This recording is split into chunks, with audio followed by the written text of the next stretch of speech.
Hello everyone, welcome to Tokyo Creative Talk, where we bring you the latest news and hot topics from Japan. I'm your host, Shizuka Anderson. Today we're going to be talking about the much anticipated Sony release of the PlayStation Classic mini console, which will come built in with 20 of your favorite classic childhood games, including Final Fantasy VII, Tekken 3, Ridge Racer, Type 4, and Jumping Flash.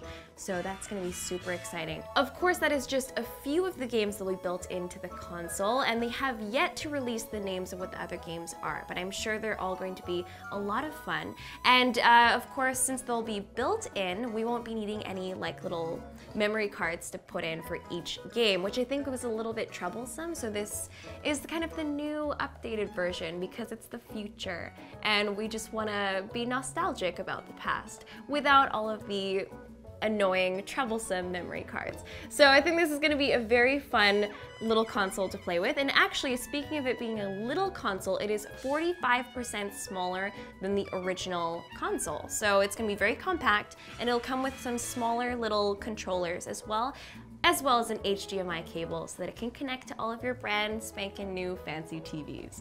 So yeah, you'll get a little bit of the classic with a little bit of the new as well. This new classic mini console is going to be released just in time for the holidays on December 3rd in celebration of PlayStation's 24th birthday. Can you believe that PlayStation is only 24 years old? I actually thought it was older than that, but 24 years old. That's as old as a couple of the people in this room right now. And I'm a little bit older than the PlayStation.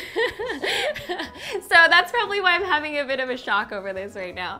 But yeah, very exciting. So it's going to be released on December 3rd and for about $100 only. I think that's a very decent price for what this is. You get a classic nostalgic PlayStation console, 20 classic games built in. I think this is a really good deal.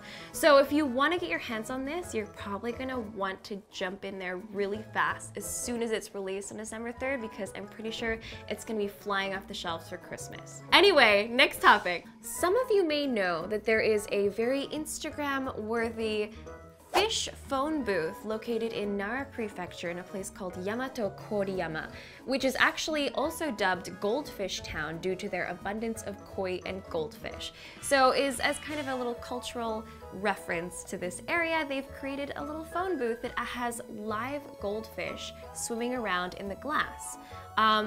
It looks very beautiful actually, and from what I hear, they do feed the goldfish and they clean the tank. So I'm hoping that they're all well cared for. And if you're interested in a cool picture, that would have been a great place to go. Make some phone calls, take some pictures if you're into that sort of thing. But unfortunately, this goldfish phone box has been slammed with a copyright lawsuit.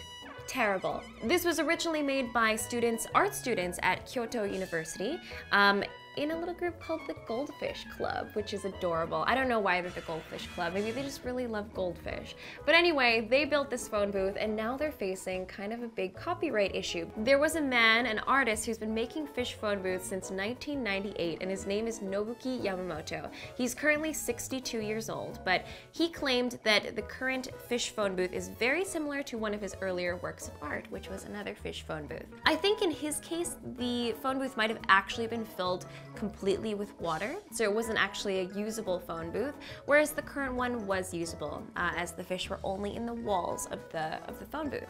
But nevertheless, they're very similar, and that calls for a lawsuit basically. So he is suing them for 3.3 million yen, just for using his idea as a piece of art. And I think that's reasonable. They are students, but I mean, plagiarism is not a good thing. Don't steal ideas from other people and give credit where it's due. So I think that's a good lesson to be learned here.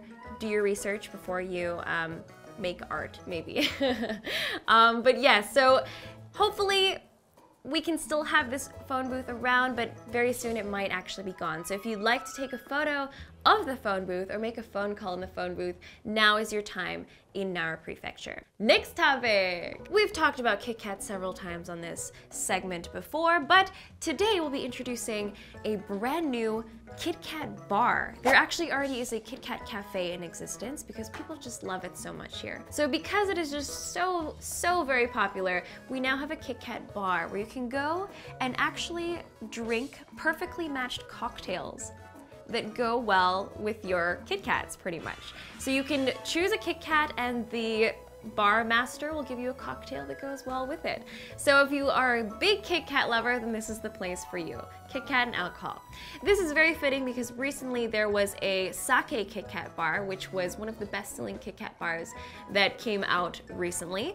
So kind of inspired by that, they'll be having a combination of sake and KitKats. The bar is partnering with famous Japanese soccer player Hidetoshi Nakata, as well as a famous Japanese sake brewery called Heiwa Shuzo. So they'll be combining their efforts to, I guess, provide sake to the new bar. You might be wondering, why is a soccer player affiliated with this? Apparently he's been delving into the world of sake for quite a while now, and he's been very active in promoting rice wine culture to the world. So that's why he's kind of in on this. Another really interesting thing about this new bar is that each cocktail is going to be crafted by a man named Rogerio Igarashi Vaz, who is the owner of a very cool bar in Ebisu called Bar Trench. I've actually been there before. They serve like absinthe cocktails, and all of them are just really cool. Very creative, artistic drinks. And I believe if he's the guy who I think he has a really cool Mario mustache, and he's just really awesome. Like, just the epitome of cool. So if he's running this bar, I think, like, I already know that I'm gonna be going there. This is gonna be a very, guaranteed, a very cool bar. So if you guys are into KitKats and cool cocktails made by a cool guy, I think this is the place for you. By this point, you're probably wondering, where on earth is this bar, because I really need to go there right now. It's located in Nihonbashi at a hostel called Sitan Hostel, and it's called Craft Sake Week at KitKat Bar, which is a weird name, I think, but whatever, because I think the drinks are gonna be really cool. So if you guys are interested in this, make sure to head on down to Nihonbashi and meet the very cool crafter of your cocktails and enjoy some sake with some KitKats, because what's more Japanese than this at this point? Anyway, thank you guys so much for joining us in today's episode. I hope to see you guys again next time. See you later.